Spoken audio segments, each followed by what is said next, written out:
Alam mo, yung ginagawa mo sa Marikina, gusto ko rin eh. At yung ginagawa ni Chief PNP, Ping Lacson, gusto ko din yun. Ayaw mo ba siyang kausapin na kayong dalawa tumakbo? Si Ping Lacson ang president, ikaw naman ang vice president. Kinuwento ko sa iyo yan, Sir President. Bakit ko po sinasabi ngayon ito, Ginoong Pangulo? Nung umpisa po talagang ganong na nakita ko po eh. Yung kanyang kagustuhan na maayos natin ang ating bansa. Yung sinasabi niyang track record, maring nung umpisa nandun po yun eh. Hindi ko ikukwento ito kung hindi talagang hinangaan ko siya. Noon. Pero bakit ngayon po ay nagkaiba, Mr. President? Parang yung pedestal na aking hinangaan, yung alamat na nandoon, unti-unting gumuho. Nalulungkot po ako at nangyari yun, Mr. President. Thank you, Mr. President. Mr. President, may I ask Senator Lacson if he wishes to yield some questions by way of interpellation?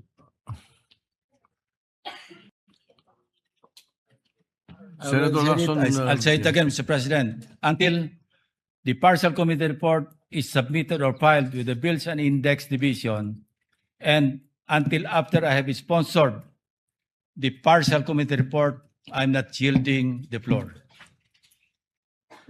Mr. President, that is very highly unusual.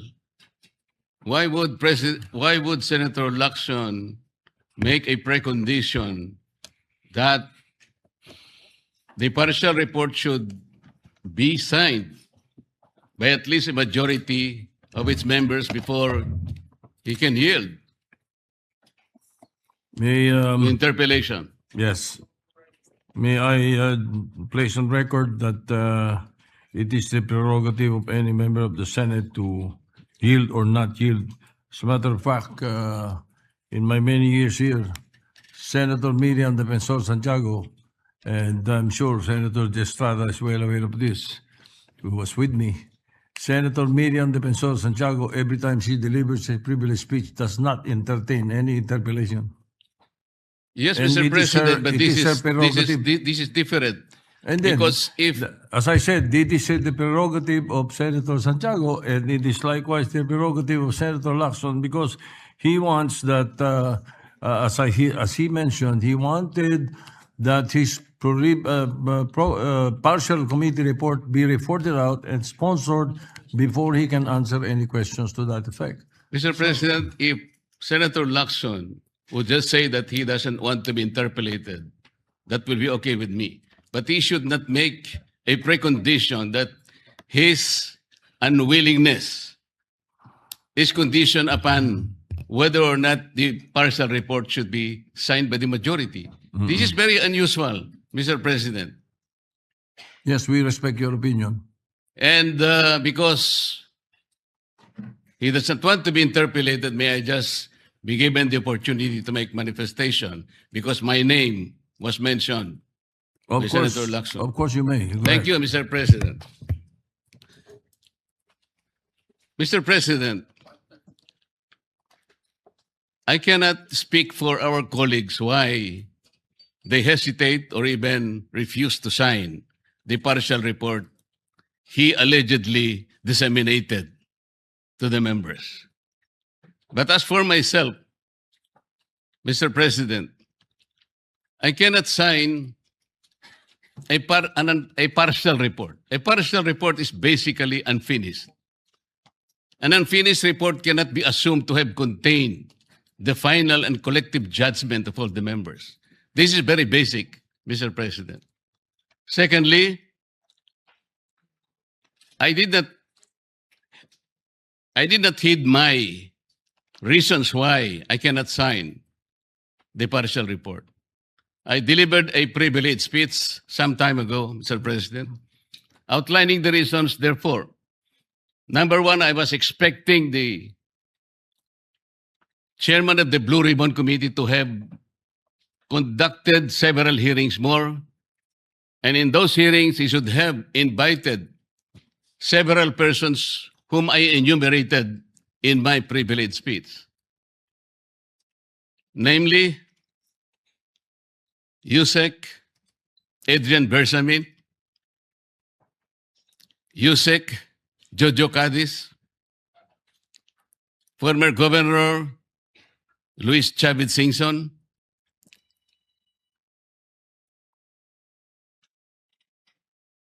former Speaker Martin Romualdez, former Congressman Saldico by way of an apostilled sworn statement, because this is very, very possible.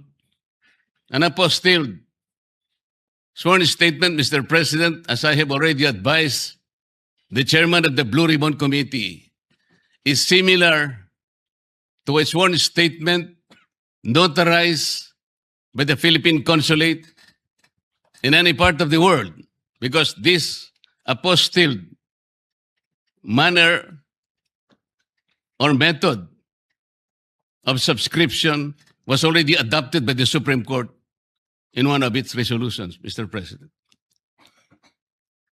I also advocated that the 18 ex-soldiers be immediately be invited because they have so much to say. Because I thought he said, and he emphasized at some point, that wherever the evidence is, the BRC will be led there too, Mr. President. Ang sabi pa po niya, Mr. President, hindi option yung interparliamentary courtesy. At kung ako po ba'y tatawagin pala sa mababang kapulungan dahil meron pala silang itatanong tungkol sa di umano ay mga donasyon na aking tinanggap. Mr. President, I will willingly present myself with or without invitation. They just have to suggest to me that they wanted me there. I will go there, Mr. President. Interparliamentary courtesy is between the two chambers, Mr. President. Tayo-tayo po ang pinag-uusapan na maggalangan doon. Pero ang nangyari, Mr. President, ang ating boss, ang mga amo natin, ang taong bayan, ang hindi na po iginalang eh. Hindi lang pangbabastos sa mga taong bayan ang ginawa ng mga magnanakaw at kawatan nitong flood control projects. Igagalang pa ba natin, Mr. President, ang mga tinutungo ng ebidensya na sangkot ang mga taong gusto nating ipatawag in this chamber? Gagamitin pa po bang isang dahilan na kailangan nating maggalangan kung sila mismo ay hindi na iginalang ang taong bayan na ngayon ay halos nagdurusa na? Tama po, sinabi niya kanina, Mr. President, talagang mainit ang panahon. Ang heat index ay talagang sumadsad na talaga sa pinakamainit na bahagi. Ngunit ang lalong nagpapainit nito, Mr. President, ay yung kawalan ng political will na ipagpatuloy ang pagdinig. Kahit na lantaran na nandun na talaga yung mga ebidensya. Bakit po hindi tayo tumawag ng pagdinig, Mr. President? Inimbita si Governor Luis Chavez Singson. Sa pagkakalam ko sa mga accounts na nababasa ko, he was invited to appear on April 14. At binigyan po siya ng pagkakataon hanggang April 7, hanggang alas 5 ng hapon, na ihain ng kanyang sinumpaang salaysay. Hanggang alas 5 ng hapon, Mr. President.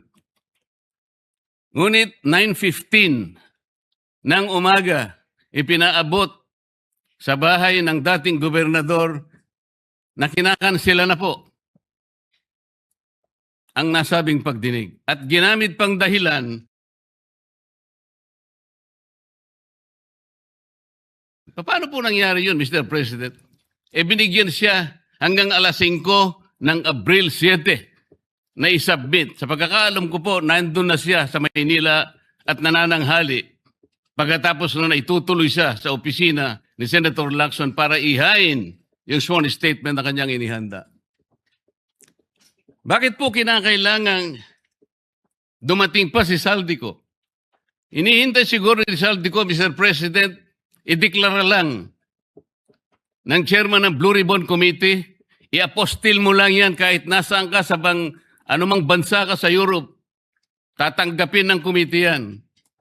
At pagkatapos, hahayaan ka namin sa pamagitan ng Zoom ay pumayag ka at iimbitahan ka namin para sa isang special na pagdinig kung yan ang gusto mo. Yun lang siguro gusto niyang marinig.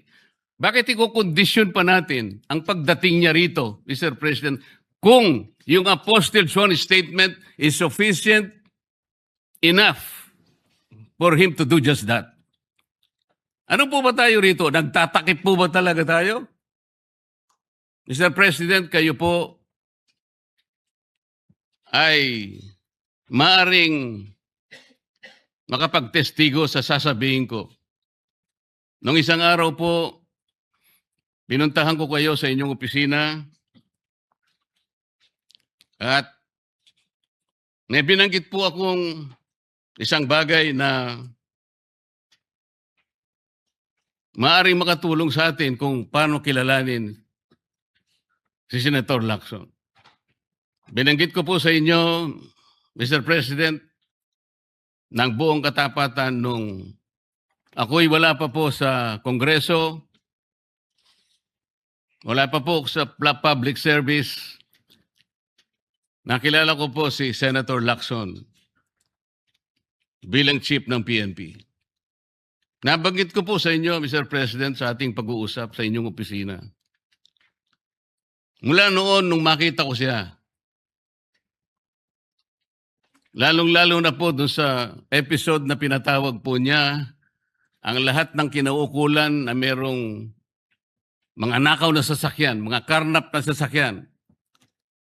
Naalala ko po na sinabi niya, Mr. President, lahat ng mga ninakaw na sasakyan, dalhin niyo rito sa Camp Crame. No questions asked. Dahil palagi po akong dumadaan sa EDSA, Mr. President. Dahil opisina ko po sa Ortigas, nakita ko pong nakabunton lahat talaga ang mga ninakaw na sasakyan. Talaga pong hinangaan ko, Senator Lacson. Walang nakagawa nun sa aking palagay kung hindi siya lang. Di ba, Mr. President, sinabi ko pa sa'yo, sayang wala nakako yung aking kaibigan, yung dating mayor ng Marikina, Bayani Fernando.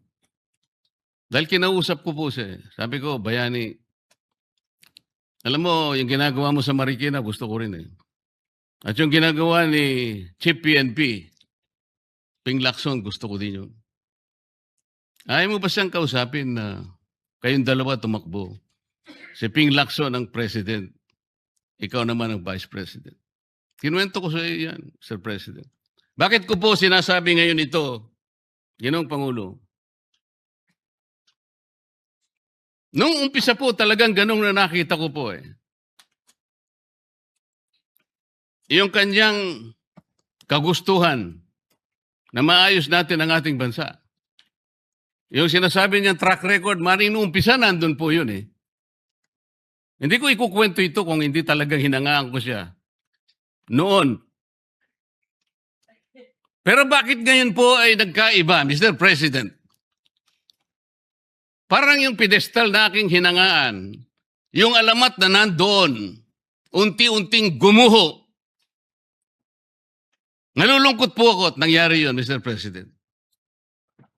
Ang sabi ko pa nga hindi ba tayo dapat maglaban-laban dito eh.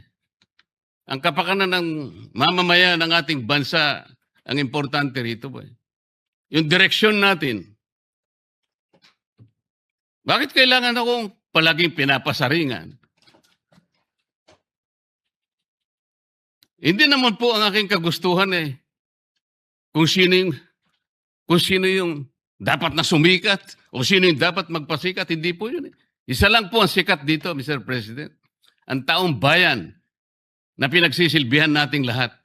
Doon po natin ituon ang lahat ng ating makakaya, ang lahat ng ating energy, Malampasan sana natin ang problemang ito. Ngunit, yung hindi po pagganap sa tungkulin. Yun po yung hinahanap ng tao, Mr. President.